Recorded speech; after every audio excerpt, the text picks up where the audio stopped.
אג"ח שקלי בריבית קבועה זו איגרת חוב שמשלמת ריבית אחת לשנה, והקרן נפדית בתשלום אחד בסוף התקופה, ושיעור המס הוא 25% על הריבית. הרווח על איגרת החוב חייב במס של 15%, כי זה אפיק שקלי.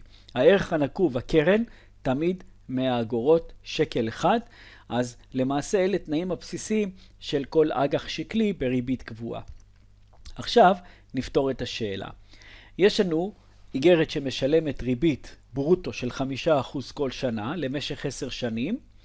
המחיר של האיגרת ביום ההנפקה 101.8, במשך 9 שנים נקבל 5, בשנה העשירית נקבל 100 ועוד 5, שזה הקרן ועוד הריבית. אז מה שאנחנו מחפשים זה את שיעור תשואה על האיגרת. אם נחשב את ה-IRR של איגרת החוב, נקבל שהוא 4.76%. כלומר, נתון לנו מחיר, נתונה לנו הריבית, נתון לנו הקרן והריבית בשנה העשירית. IRR, שיעור תשואה פנימי של התזרים הזה, הוא 4.76%. עכשיו, אם אנחנו רוצים לחשב את התזרים נטו של איגרת החוב, התזרים נטו של איגרת החוב הוא כזה. הריבית מחויבת במס של 25%, לכן בנטו נקבל 3.75, אז ב-1-9, בשנים 1-9 נקבל נטו 3.75, בשנה עשירית נקבל 103.75, מחיר האיגרת 101.8, אז אם נחשב את ה-IRR נקבל 3.53%, אז זה שיעור התשואה נטו על איגרת החוב. אנחנו עדיין בסעיף א'. סעיף ב' של השאלה, שנה לאחר הנפקה, מהו מחיר האיגרת? אז שנה לאחר הנפקה, בדיוק אחרי ששילמו לנו את הקופון הראשון, אז נשארו לנו עוד 9 שנים לקבל קופונים ולקבל את הקרן. אז ב8 השנים נקבל בכל שנה 3.75 אגורות, שזה 5 הריבית על 100, 5% כפול 0.75, 1 פחות שיעור המס, יוצא 3.75. בשנה תשיעית נקבל 100 ועוד 3.75, זה 103.75. נאבן את תזרים המזומנים בשיעור תשואה של 2.8 נטו, נקבל שמחיר איגרת החוב הוא 107.47, אז זה מחיר איגרת החוב כעבור שנה מיום ההנפקה.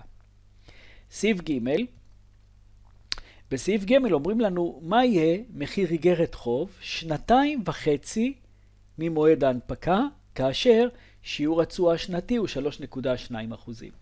אז פה יש לנו למעשה לעשות שני חישובים. חישוב אחד, לחשב את מחיר האיגרת למועד הקופון האחרון שהתקבל.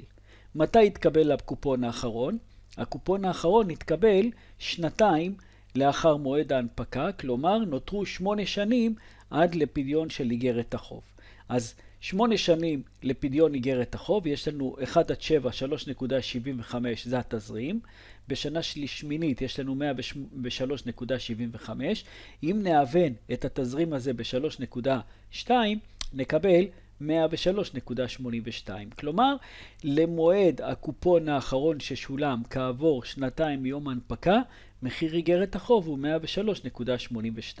עכשיו, אומרים לנו שמחיר איגרת החוב הוא 2.5 ממועד ההנפקה. כלומר, אנחנו צריכים לגלגל את המחיר לעוד חצי שנה קדימה, בריבית של 3.2%, שזה התשואה.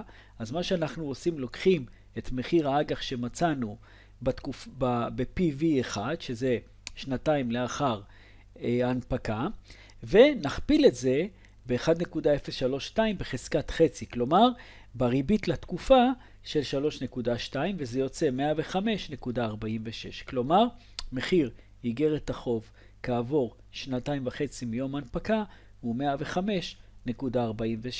אותו דבר נעשה בסעיף ד'. בסעיף ד' אומרים לנו מה יהיה מחיר ההנפקה כעבור 5 שנים ו3 חודשים ו21 ימים.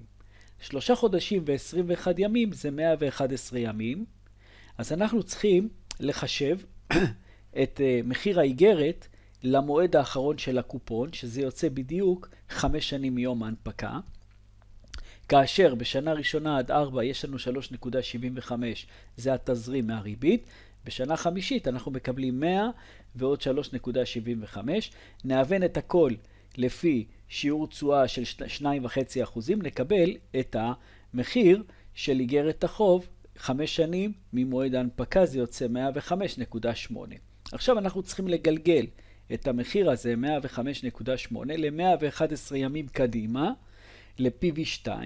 אז PV2 שווה למעשה ל-PV1 כפול 1.025 בחזקת 111 חלקי 365, אז זה יוצא 105.8 כפול 1.025 בחזקת 111 חלקי 365, אז המחיר של איגרת החוב כעבור 5 שנים, 3 חודשים ו-21 ימים הוא 106.59 אגורות.